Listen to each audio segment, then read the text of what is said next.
The train screeched into the station like a dying animal, and the whole town of Redemption held its breath. They weren't waiting for a person. They were waiting for a problem. Dust, fine as powdered bone, billowed up and settled on the worn-out planks of the platform. Nothing ever came to Redemption without a letter arriving first. It was the law of the land. A warning, then the trouble.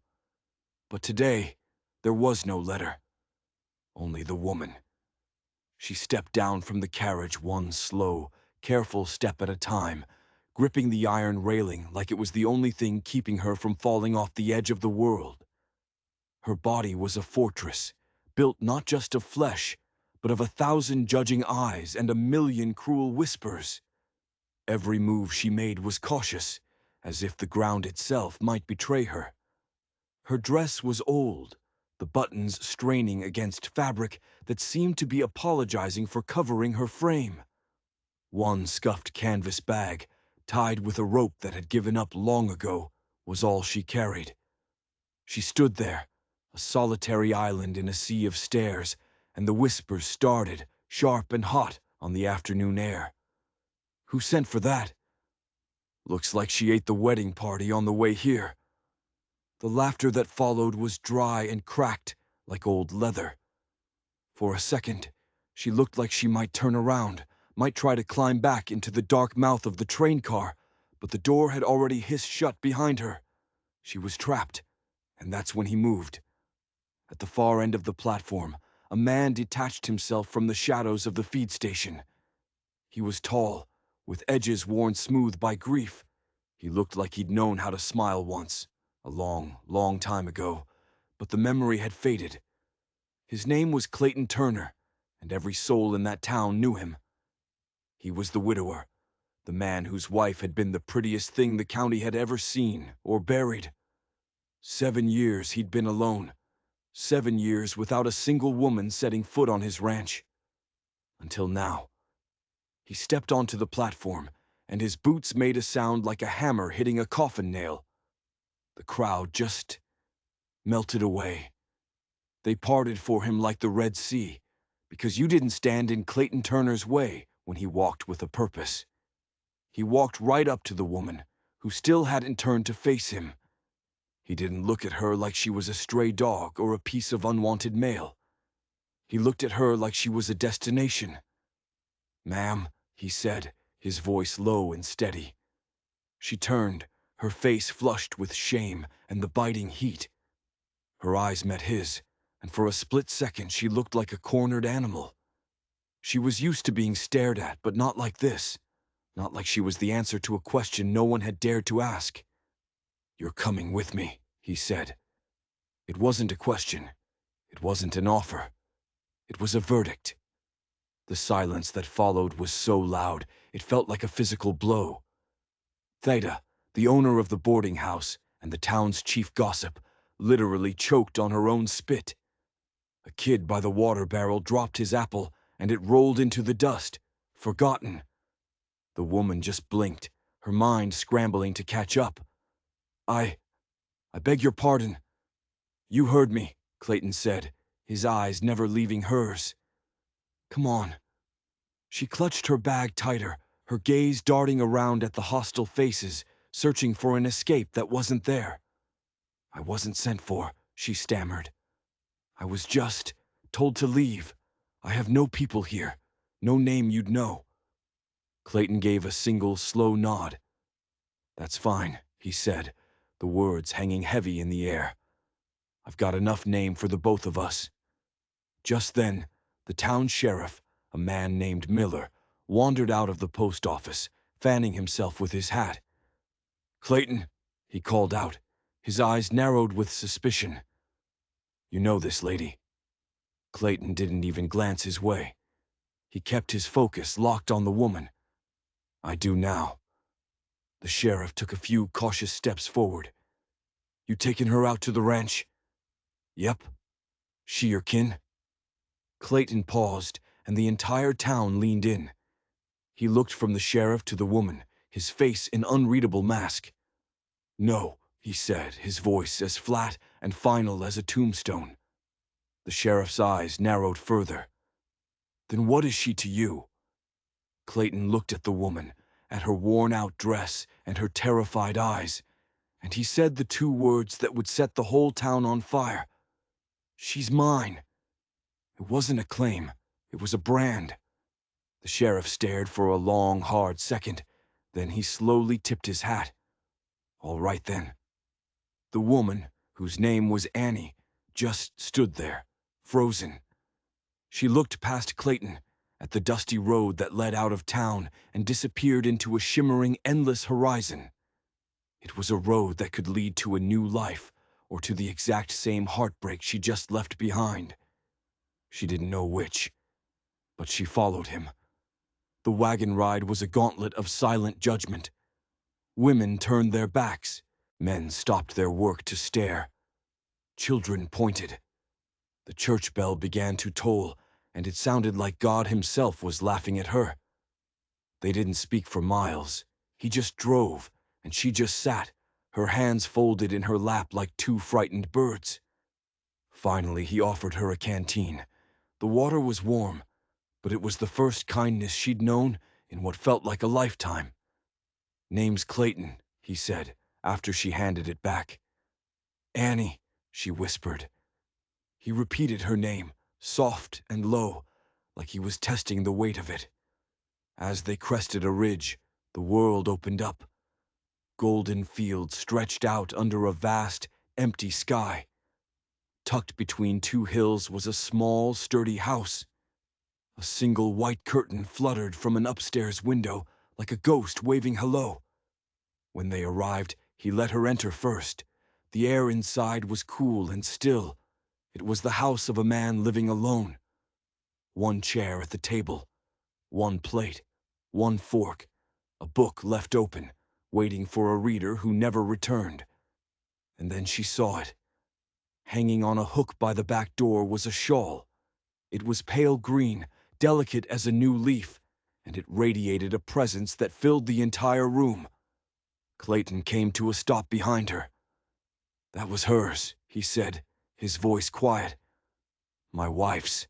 Ain't had the heart to move it yet. Annie couldn't take her eyes off it. It felt like she was trespassing on sacred ground. I won't touch it, she promised. He was silent for a moment. You can if you like. I won't, she said again, and she meant it. The shawl felt like a guard, a sentinel from a life she could never be a part of. She turned and took in the rest of the room, the way the floorboards groaned under her weight, the faint layer of dust that covered everything. It was a house holding its breath. You don't even know what I did, she said, her voice barely a whisper. The reason they sent me away. Clayton didn't turn from the stove he was tending. Don't matter. But what if it does? She pressed, her voice cracking. What if I'm a monster? He finally looked at her then, his eyes dark and serious.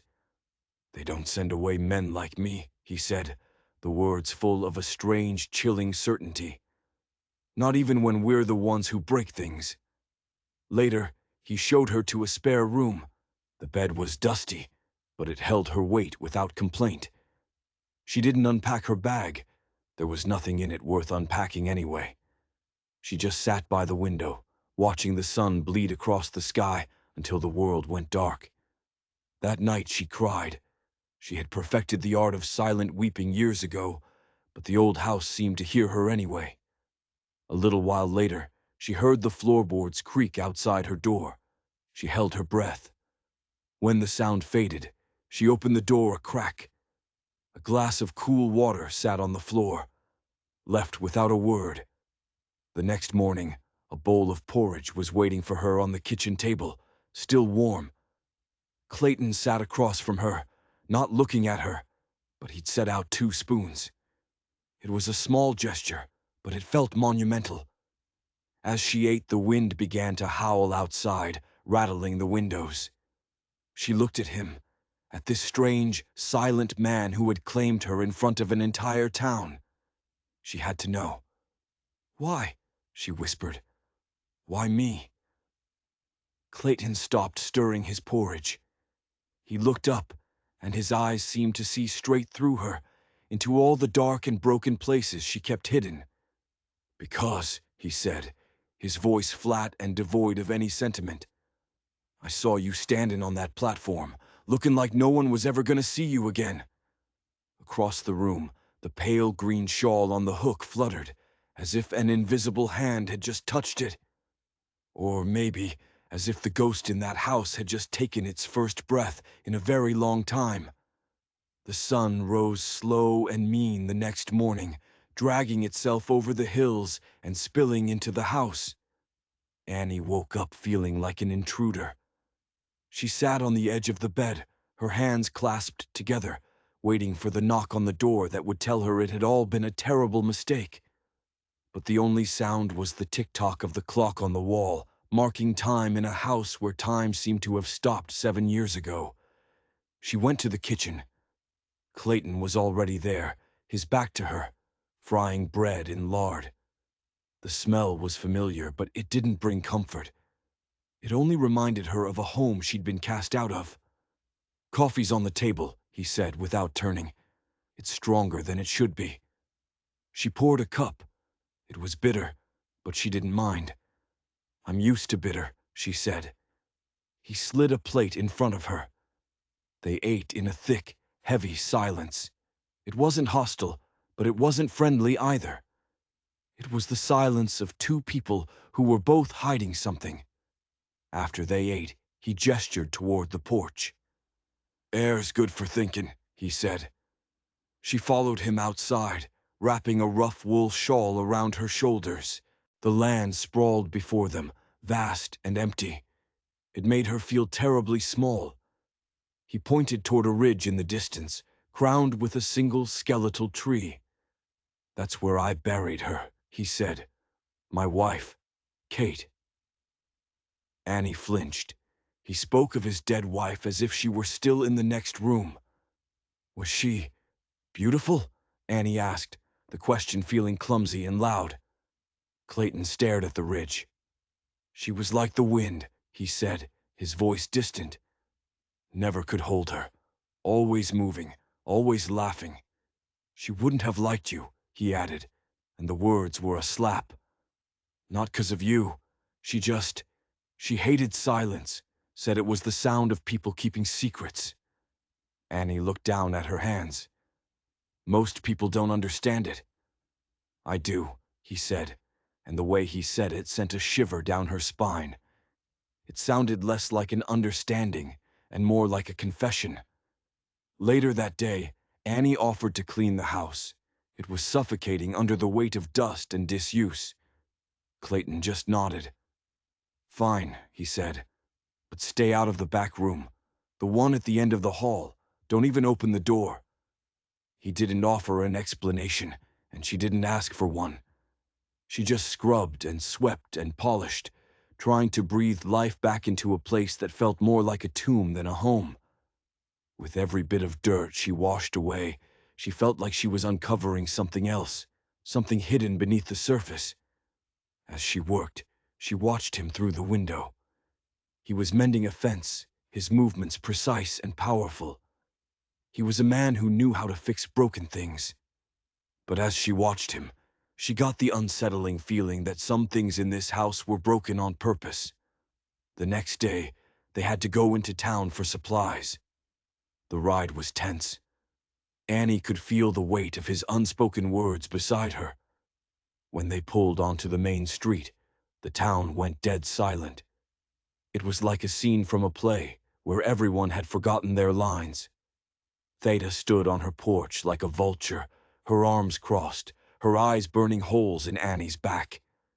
In the general store, Clayton gathered flour and nails, while Annie pretended to look at the shelves.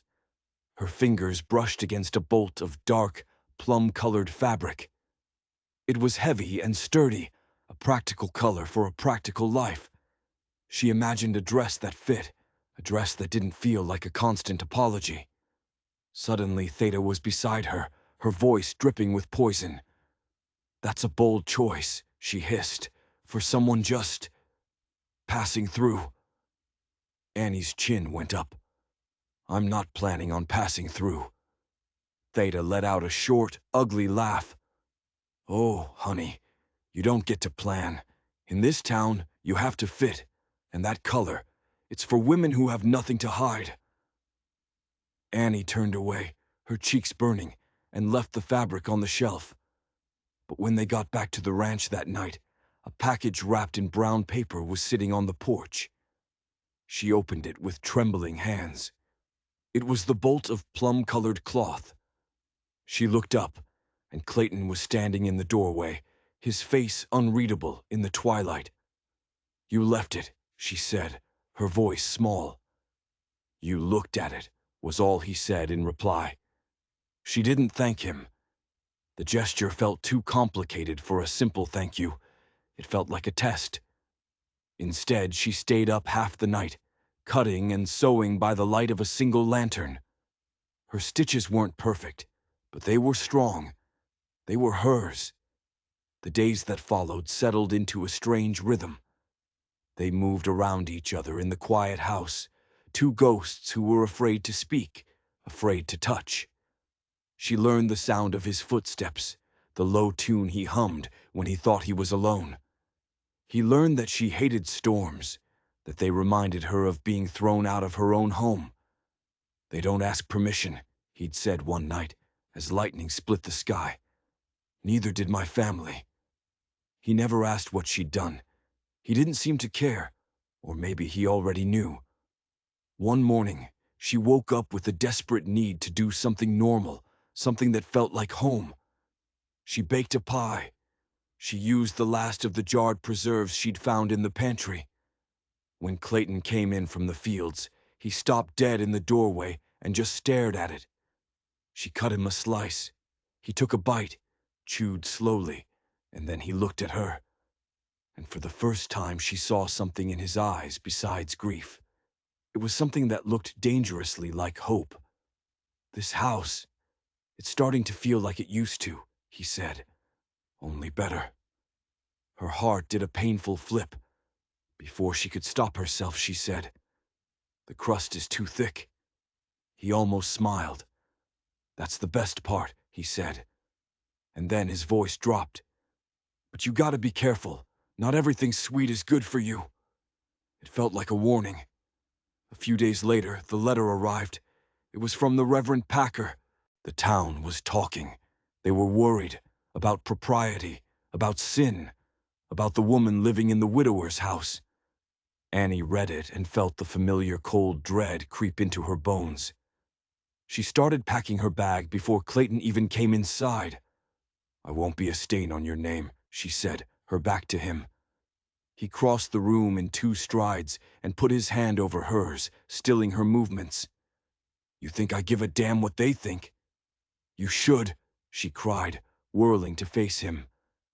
"I did," he said, his voice rough. "Once, before I realized they were all just living in a town full of ghosts." He stared at her, his gaze so intense it felt like it was stripping her bare. "You don't even know who I really am," she whispered, her resolve crumbling. "I know you're the first thing that's made this house feel alive since she died," he said. "And what happens when they make you choose?" she asked, her voice breaking. "Between me and them?" He didn't answer right away. He walked to the window and looked out at the land he'd almost lost, at the life he'd almost given up on. "Then I guess I'll choose the thing that makes the silence stop hurting," he said softly. The room was quiet then, but it was a different kind of quiet. It was the quiet of a decision being made. And in the corner, his late wife's pale green shawl, which had hung on its hook for 7 long years, slid silently to the floor.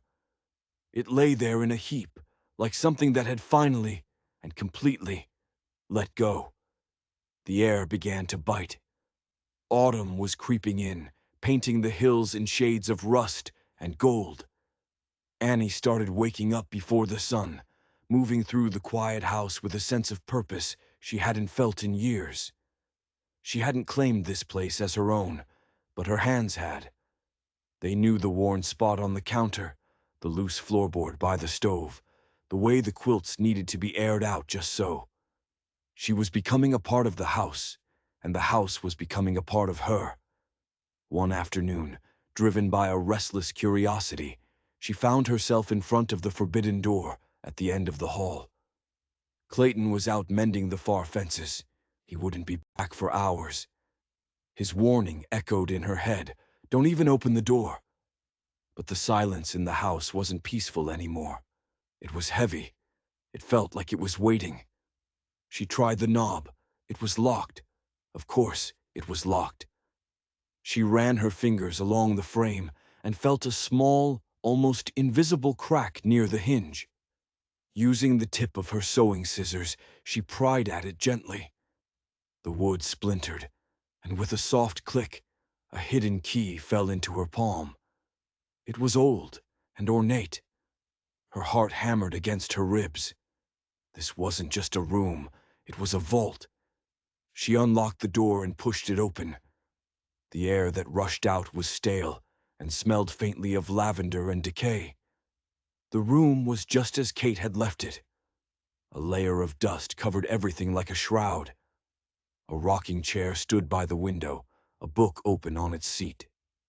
On the vanity, a silver-backed brush still held strands of long blonde hair. It was a perfect, untouched monument to a dead woman. And it was terrifying. Her eyes were drawn to a small, leather-bound diary sitting on the bedside table. It felt like the most dangerous thing in the room. Her hands shook as she picked it up. She told herself she was just looking for answers, for a way to understand the ghost she was living with. But as she opened it to the first page, she knew she was looking for a weapon. The handwriting inside was elegant, looping, and full of a casual cruelty that made Annie's blood run cold. Kate hadn't been the laughing, free-spirited saint the town remembered. She was a viper. Page after page detailed her contempt for Clayton, for his simple ways, for his quiet love that she saw as weakness. She wrote about other men, about secret meetings in the city, about the money she was siphoning from the ranch accounts. "He's so trusting," she'd written, the words mocking and sharp. "He thinks my silence is sadness. He has no idea it's boredom." Annie sank onto the edge of the bed, the diary clutched in her hand. This wasn't the story of a tragic death. This was the story of a slow, deliberate murder of a man's spirit. And then she found the last entry, dated the day before Kate died. "He's finally getting suspicious. I saw him looking at the account books last night. The fool. It's time to end this. I'll ride out to the ridge tomorrow. A terrible accident, a fall from a horse. Everyone will weep for the beautiful, tragic girl, and I'll be free. With his money, of course." Annie felt sick. Kate hadn't fallen. She'd planned it. She'd planned to fake her death, ruin Clayton, and disappear. But something must have gone wrong. The horse must have spooked for real. The fall hadn't been an act. It had been fate, delivering a brutal, ironic justice. A floorboard creaked in the hallway. Annie's head snapped up. Clayton. He was back. She shoved the diary under the mattress, her mind racing. She had to get out of the room. But as she stood, her hand brushed against the pillow. Underneath it, half hidden, was a small pearl-handled pistol. It was loaded. The cold, hard reality of it settled in her stomach like a stone. This wasn't just a room of memories. It was an armory. Kate hadn't just been planning to leave. She'd been prepared to fight her way out if she had to. Annie slipped out of the room, locking the door behind her and hiding the key. When she walked into the kitchen, Clayton was washing his hands at the basin. He looked up, his eyes tired. "Everything all right?" he asked. "You look like you've seen a ghost." "Just cleaning," she lied, her voice sounding thin and strange to her own ears. He dried his hands and looked at her, really looked at her, for a long moment. "That plum dress you made," he said, changing the subject so abruptly it made her jump. "The color suits you, makes you look like you ain't afraid of anything." She almost laughed. At that moment, she was more afraid than she had ever been in her life. She knew his secret now. She knew the woman he was mourning wasn't real. He was grieving a lie, and she had no idea if the truth would set him free or if it would finally, completely, destroy him. The knowledge of what was in that locked room changed everything. The silence in the house no longer felt like grief. It felt like a lie. Every time Clayton mentioned his late wife, every time his eyes grew distant with a memory, Annie felt a coil of anger and pity tighten in her gut. He was a prisoner in his own home, haunted by the ghost of a woman who never existed. She started watching him, really watching him. She saw the way his shoulders slumped when he thought no one was looking. She saw the deep lines of exhaustion carved around his eyes. He wasn't just a widower. He was a survivor. And the town was a co-conspirator. They had polished the memory of Kate Turner until it shone like a diamond, blinding everyone to the truth. Especially Theta. Annie saw her in town one day, talking to a group of women, her hands fluttering as she spoke. Annie caught a snippet of the conversation. Such a tragedy. She was an angel, just too good for this world.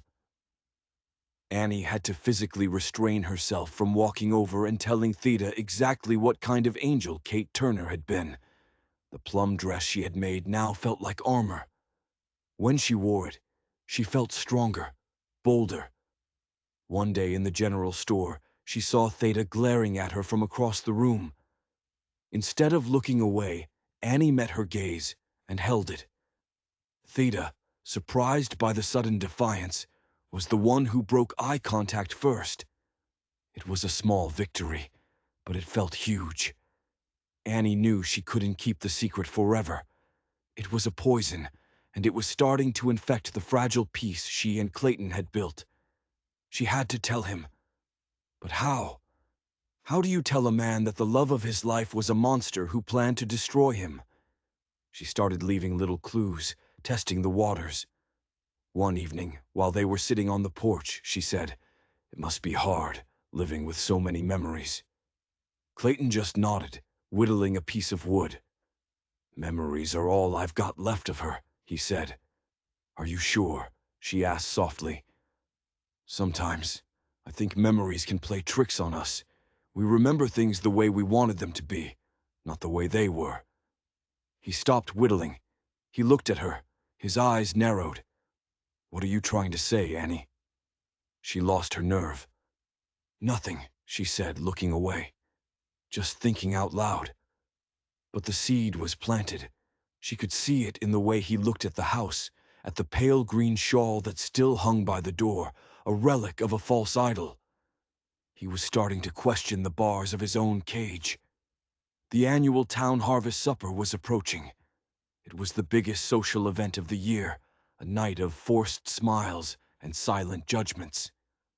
Annie knew she was expected to stay home, to remain the town's shameful secret. But she couldn't. Hiding felt like agreeing with their verdict. "We're going," she told Clayton one morning, her voice firm. He looked up from his coffee, surprised. "You don't have to do that." "Yes," she said, "I do, and I'm bringing a pie." The night of the supper, the air was electric with tension. When Annie and Clayton walked into the clearing where the tables were set up, a hush fell over the crowd. Every eye was on them. Annie walked with her head held high, carrying a beautiful plum and cinnamon pie. She placed it on the dessert table, right next to a perfect lemon meringue made by Theta. Theta walked over, a fake smile plastered on her face. My, she said, her voice loud enough for everyone to hear. "How ambitious. Let's hope it tastes better than it looks." Annie didn't flinch. "I'm sure it's different, Theta," she said, her voice calm and even. "But so am I." They sat at the end of a long table, isolated in a pocket of silence, while chatter and laughter erupted around them. Food was passed, but no one offered them a dish. And Annie's pie sat on the table, completely untouched. The humiliation was a physical pain. She felt the old shame creeping back in, the familiar feeling of being too much, too loud, too wrong. She was about to suggest they leave when Theda stood up, tapping her water glass for attention. "I'd just like to say a few words," she began, her eyes landing on Annie with malicious glee. "In honor of those who are no longer with us, especially our dear, sweet Kate Turner, a woman of grace and true beauty, a woman who knew her place." The insult was as sharp as a knife. Annie could feel every eye in the crowd on her, waiting for her to crumble. "She would be so heartbroken," Theda continued, her voice dripping with false sympathy. "To see her home, occupied, to see her husband led astray by someone who clearly doesn't understand our ways, someone who doesn't belong." That was it, the final straw. Annie stood up slowly. The clearing went dead silent. She looked at Clayton, and in her eyes he saw everything, the truth, the pain, the plea. And something inside him finally broke. He stood up beside her. He wasn't the broken widower anymore.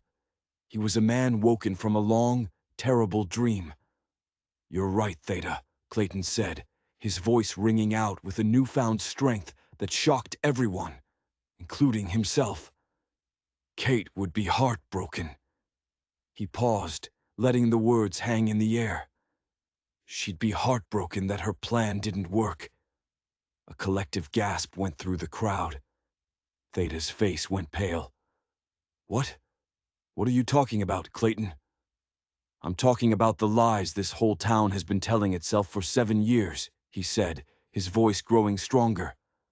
"I'm talking about the woman you all called a saint, the woman who was systematically robbing me blind, the woman who was planning to fake her own death and leave me with nothing but debt and a broken heart." He pulled a small leather-bound book from his coat pocket. The diary. Annie must have left it for him. "Funny thing about secrets," he said, holding it up for everyone to see. "They don't like to stay buried." He opened the book and began to read. He read Kate's words of contempt, her plans for escape, her cold, calculating cruelty. With every sentence, another layer of the town's gilded memory was stripped away, revealing the ugly truth beneath. The crowd was stunned into absolute silence. Faces were a mixture of shock, disbelief, and dawning horror. He stopped reading and looked directly at Theda. "You knew," he said, his voice low and dangerous.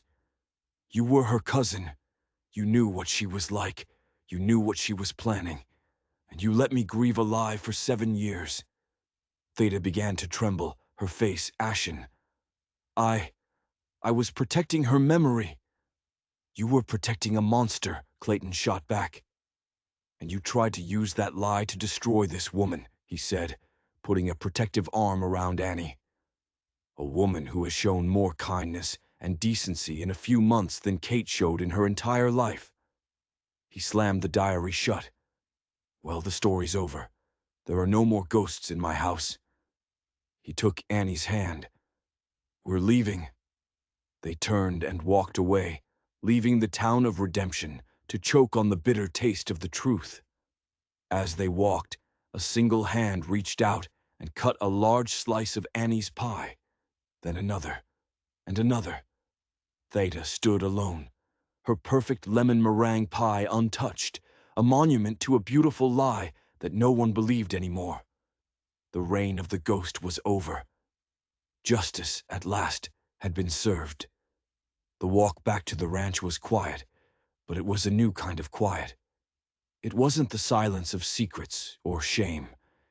It was the silence of a storm that had finally passed. The air felt clean. The moon was high and bright, illuminating the path ahead. When they reached the porch, Clayton finally stopped and turned to her. In the moonlight, she could see the years of pain and confusion washing away from his face, replaced by a clarity that was almost startling. "You knew," he said. "It wasn't an accusation. It was a statement of fact. You found the diary." Annie nodded. "I had to know what I was living with." "How long?" "A few weeks," she admitted. He shook his head, a wry, sad smile touching his lips. 7 years, he said, more to himself than to her. I lived in a prison for 7 years, and I never even thought to check if the door was locked. He stepped closer, his eyes searching hers. Thank you, he whispered, the words thick with emotion. You gave me back my life, Annie. You gave me a place to have one, she replied, her voice soft. He reached out and gently touched her cheek. His hand was calloused and rough from work, but his touch was the softest thing she had ever felt. I spent so long mourning a woman who wasn't real, he said. I almost missed the realest person I've ever met. The space between them disappeared. He leaned in and kissed her. It wasn't a kiss of frantic passion or desperate relief. It was a kiss of quiet certainty, of two broken pieces finally fitting together to make something whole. It tasted of wood smoke, cinnamon, and the promise of a peaceful morning. They stood there for a long time, under the silent watch of the stars, simply breathing each other in. The ghosts were gone. The house behind them was no longer a tomb or a shrine. It was just a house. It was their home. The next morning, Annie woke up to the smell of coffee and the sound of a crackling fire. For the first time, she didn't feel like a guest or an intruder. She felt like she was exactly where she was supposed to be. She walked into the kitchen and found Clayton at the stove. By the back door, the pale green shawl was gone from its hook. In its place hung her simple, sturdy apron. The diary sat on the table between them. Without a word, Clayton picked it up, walked to the stove, and dropped it into the flames. They watched together as the leather curled and the pages turned to black ash. They were erasing the past, burning the lies, and clearing the way for a future they would write themselves. Life on the ranch settled into a comfortable, easy rhythm. The work was hard, but it was honest. And at the end of the day, there was no more heavy silence, only the shared peace of two people who had found shelter in each other. The town, humbled and ashamed, mostly left them alone. A few people, like the blacksmith and his wife, would offer a quiet, respectful nod when they saw them. Theda, stripped of her social power, sold the boarding house and left town on the same train that had brought Annie. No one was sad to see her go. One crisp autumn afternoon, as they sat on the porch watching the sun set, Clayton took her hand.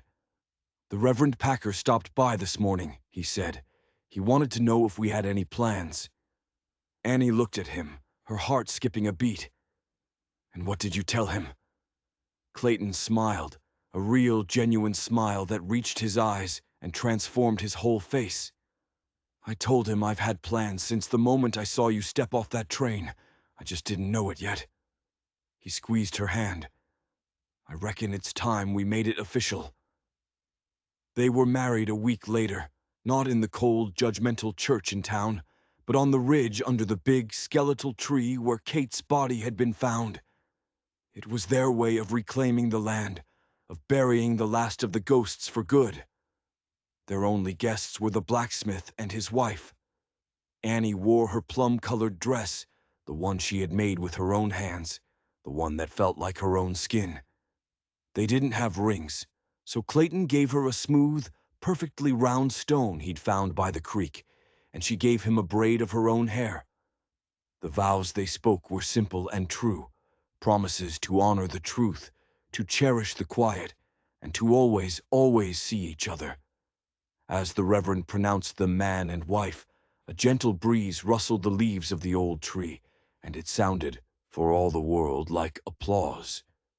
They had faced down the lies and the judgment and the ghosts of the past, and they had won. They had found their justice, and more importantly, they had found their home. They built a life that was quiet and strong, like the house they lived in. Their story became a quiet legend in the county, a reminder that the truth is often more complicated than it seems, and that sometimes the most unlikely people can save each other. They proved that a home isn't just a place, but a person, and that true love isn't about finding someone perfect, but about finding someone who helps you burn the ghosts away. What do you think? Was Theta the only one protecting Kate's lies, or was the whole town in on it? Let me know your theories in the comments below. And if you enjoyed this story of secrets and redemption, make sure you hit that like button and subscribe for more tales from the shadows. You won't want to miss what we uncover next.